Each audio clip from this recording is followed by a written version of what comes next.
मुकेश जी, लोगों के सवाल तो हैं, लेकिन मेरा मन घूम फिर करके वहीं चला जा रहा है, आपके गहने के ऊपर। अब दरअसल आपने तो ब्रेक से पहले बड़ा डरा दिया था कि पुराने गहने बेच के नए गहने ले रहे हैं तो टैक्स देना पड़ेगा आपको, वहाँ पे कैपिटल गेंस टैक्स बनेगा।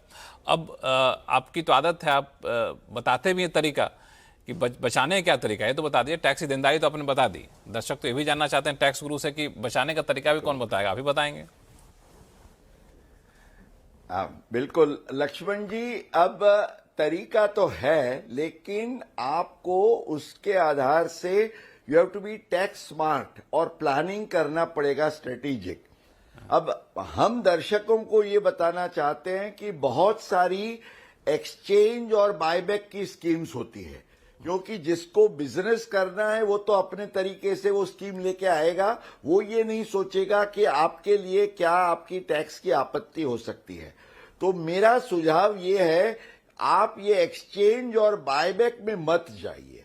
अल्टीमेटली आपको क्या करना है, आपका 100 ग्राम का पुराना गहना है, वो आपको दे के उसको नए स्वरूप से, उसमें मान लीजिए थोड़ा बहुत ऐड करके आपको नया गहना लेना है।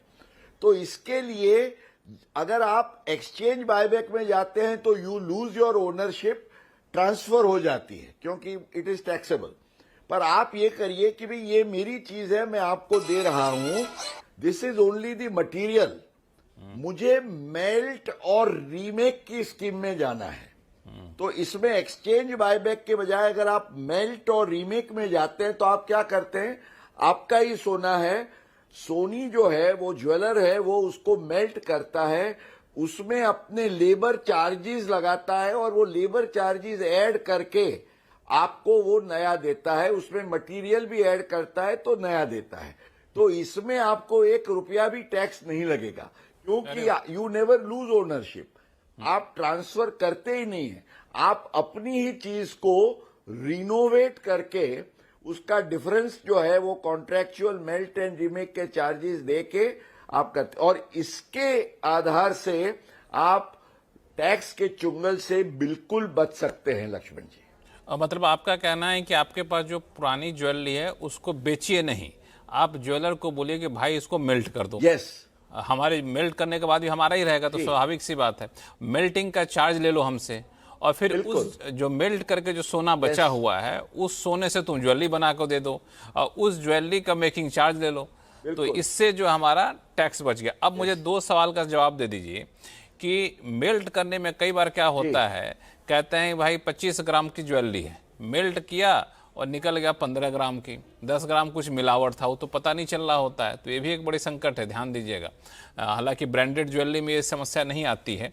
दूसरी बात ये कि हम इसको टैक्स इवेजन तो नहीं माना जाएगा ना?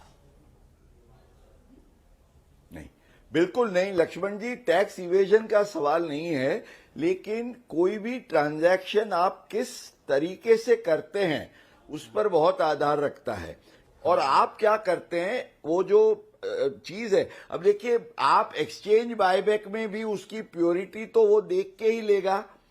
तो अगर उसमें से 10% 20% का वो काटना है, डिस्काउंट ले लेना है, तो वो तो काट के ही देना है।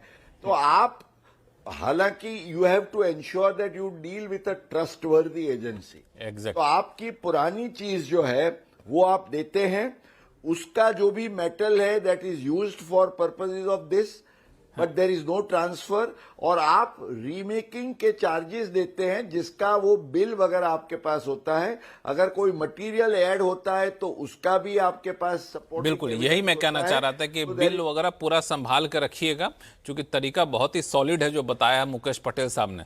लेकिन इसमें इंटेंशन भी आपका सही होना चाहिए, जानबूझ के गड़बड़ी मत करिएगा। जो मुकेश पटेल जी ने बताया वैसा ही करिएगा और बिल वगैरह संभाल कर रखिएगा, तो बहुत सॉलिड तरीका है। इसमें मुंबई से एक फ़ोन कॉल आ चुका है कल्याणी कृष्णमूर्ति जी का। नमस्कार, बताया जाए क्या सवाल आपके पास? नमस्कार लक्ष्मण जी। जी मैं नमस्कार। आपका प्रोग्राम हर शनिवार देखती हूँ, बहुत ही इंफॉर्मेटिव है। चलिए, बहुत बहुत धन्यवाद आपका हौसला बढ़ाने के लिए। मैं आपका सवाल करूं? जी।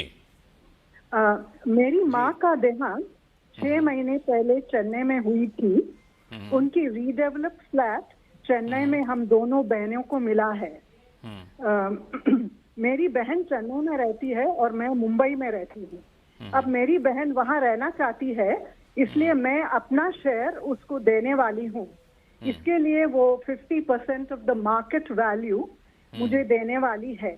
This is out of goodwill, मतलब mutual gift from sister to sister. तो मैं जानना चाहती हूँ कि ये गिफ्ट डीड होगी या सेल डीड। मुकेश जी, आप जरा बता दीजिए, इसमें कोई टैक्स इम्प्लीकेशंस हैं? बिल्कुल, दरअसल पहले मैं बता दूं कि आपकी हिंदी बहुत अच्छी है। बिल्कुल। मुझे लगा कि आप हिंदी इतनी अच्छी कैसे बोल पाएंगे, लेकिन अच्छे से आपने हिंदी बोला है, इसके लिए बहुत बहुत बधाई आपको। और मुकेश जी बाकी उलझन सुलझाएंगे। मुकेश जी। बिल्कुल लक्ष्मण जी, सबसे पहले तो हमें ये बात की बड़ी खुशी होनी चाहिए कि इवन लेडी व्यूअर्स हमारे प्रोग्राम के बहुत सारे हैं और इतनी दिलचस्पी से ये देखते हैं और जैसे आपने कहा शुद्ध हिंदी में सवाल भी पूछ सकते हैं। अब कल्याणी जी के लिए एडवाइस ये है, Kalyani ji, this please understand कि ultimately there is a consideration. See, gift जो होती है it is a transfer without consideration. माना अगर आप अपने सिस्टर को ऐसे ही अपना शेयर दे देती है तो वो गिफ्ट होगा, लेकिन शी वॉन्ट्स टू पे you for your giving the share, इसलिए ये गिफ्ट नहीं होगी, ये सेल होगा। अब ये आपके लिए जो है, you are getting money for your share, तो आपके लिए तो ये कैपिटल गेन अट्रैक्ट होगा और you will need to do the planning कि कैपिटल गेन टैक्सेबल ना हो। इसके लिए शायद आपको, अगर कितनी अमाउंट है वो मुझे पता नहीं है, पर अगर 50 लाख के दायरे में वो गेन बनता है तो आप कैपिटल गेन के बॉन्ड्स ले सकते हैं। और मान लीजिए आपका चेन्नई का जो फ्लैट है वो आपने सिस्टर को दे दिया, उसके सामने आपको जो पैसा मिला तो उसका sale proceeds, if you wish, you can reinvest for some property in your own case। पर ये गिफ्ट में एग्जम्पशन में नहीं जाएगा, इस पर टैक्स तो जरूर लगेगा, because it will be treated as a sale. फिर भी कोई कंफ्यूजन हो तो tax@moneycontrol.com पे लिखिएगा। कल्याणी जी, बहुत बहुत धन्यवाद हमारे शो में जुड़ने के लिए। मुकेश पटेल साहब, आपका बहुत बहुत शुक्रिया सभी सवालों का जवाब बेहद आसान भाषा में समझाने के लिए।